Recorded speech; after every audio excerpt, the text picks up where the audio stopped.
আসলে আমি এখানে যখন পোডিয়ামে বসেছিলাম তো আমি আমার ইমোশনস কন্ট্রোল করতে পারছিলাম না, বিকজ যেই প্রতিষ্ঠানে আমি দাঁড়িয়ে আছি বা যেই প্রতিষ্ঠানের অডিটোরিয়ামে বসে আছি এটার সাথে আমার পিতা তোফাজ্জল হোসেন উনি ওতপ্রোতভাবে জড়িত।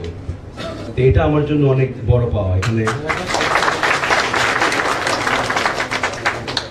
তো আমি আজকের এই সংযোগ নফেল এই ডিজিটাল প্ল্যাটফর্ম এটার সাথে আমি বেশ অনেকদিন ধরে সংযুক্ত। এটার যিনি প্রধান সমন্বয়ক আমার সম্পর্ক নিয়ে আমার মামা হন নাসরুদ্দিন মাসুদ। তো এখানে যারা বসে আছেন অনেকের সাথে আমার পরিচয় আছে, বা আমার বাবার থ্রুতে বা আমার মাধ্যমে। সেটাকে আপনারা সম্মান দিয়েছেন, এখানে দেখেছেন, এই জন্য আমি আপনাদেরকে ধন্যবাদ দিচ্ছি। আমার ব্যাকগ্রাউন্ডটা একটু বলি আমার নিজের বিষয়ে। আমার বাড়ি ফেনী, ধর্মপুর, কিন্তু আমি বর্ন অ্যান্ড ব্রট আপ ঢাকাতে, পড়াশোনা করেছি লন্ডনে, ওখান থেকে বারেট ল করেছি। আমি advocate supreme court since 2007, so almost 17 years of practice। আমার স্পেশালাইজেশন হচ্ছে ব্যাংকিং অ্যান্ড ইন্স্যুরেন্স নিয়ে, সংযোগ নফেল নিয়ে।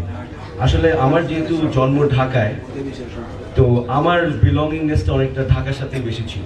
কিন্তু আমি আমার বাবাকে সবসময় দেখেছি, বাবা যেখানে যে পথেই হেঁটেছে উনি ফেনী, নোয়াখালী, লক্ষ্মীপুরের মানুষ দেখলে দেখি কাছে টেনে নিত। তা আমি খুব বিরক্ত হতাম যে ভাই এটা তো একটা বাংলাদেশ, তুমি নোয়াখালীরা দেখলে খালি কাছে টানো, বাকিদেরকে তুমি একটু প্রায়োরিটি কম দাও। তো ছোট যখন ছিলাম তখন এই জিনিসটার ভ্যালুটা আমি বুঝিনি, কিন্তু যখন আমি লন্ডন গেলাম তো তখন দেখলাম যে সিলেটিরা ওরা একটা আলাদা কমিউনিটি একটা মেনটেন করে।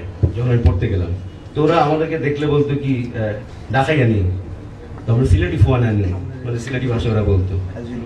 তখন থেকে আমি দেখলাম যে বাংলাদেশটাকে যতই আমরা সেন্ট্রালাইজ ভাবে চিন্তা করি না কেন, মানুষের অটোমেটিক্যালি একটা আপনার এই যে রিজনাল একটা টান চলে আসে। সিলেট এটা বেশি দেখা যায় মূলত আসলে চাটগাঁইয়া আর সিলেটিদের মধ্যে একটু এই জিনিসটা বেশি। তো আলহামদুলিল্লাহ এটা আমি না চাওয়া সত্ত্বেও আমার মধ্যে এই জিনিসটা ডেভেলপ করেছে। আমার পরিচিত অনেক মানুষ সামনে আছে, যেমন আমাদের নাজুল ভাই। তো আমি যখন সাউথ ইস্ট ব্যাংকে যাই আমিও খুঁজি কে নোয়াখালীর ফেনী আছে, বা কোথাও আমি পুলিশের হেডকোয়ার্টারে গেলে খুঁজি যে কার বাড়ি নোয়াখালী ইয়েতে আছে। হাইকোর্টেও আমাদের একটা এরকম ব্যাপার আছে, আমাদের যে মাহবুব খোকন ভাই উনি নোয়াখালীর। তো যাই হোক, আমি এই প্ল্যাটফর্মটাকে বেস্ট উইশেস জানাই, এবং আমার পক্ষ থেকে আমি চেষ্টা করব যতটুকু কন্ট্রিবিউট করতে পারি। যেহেতু আমি নিউ জেনারেশনের মানুষ, এটাকে কিভাবে ডিজিটালি এটাকে মোর প্রপারলি কানেক্ট করা যায়। আমাদের সবারই সময় স্বল্পতা আছে, সবাই যার যার কাজে ব্যস্ত। তো আমরা যে যাকে পারি যতটুকু পারি মানুষ হিসেবে যাতে আমরা সাহায্য করতে পারি, আমি সেই আশাই করব। Thank you.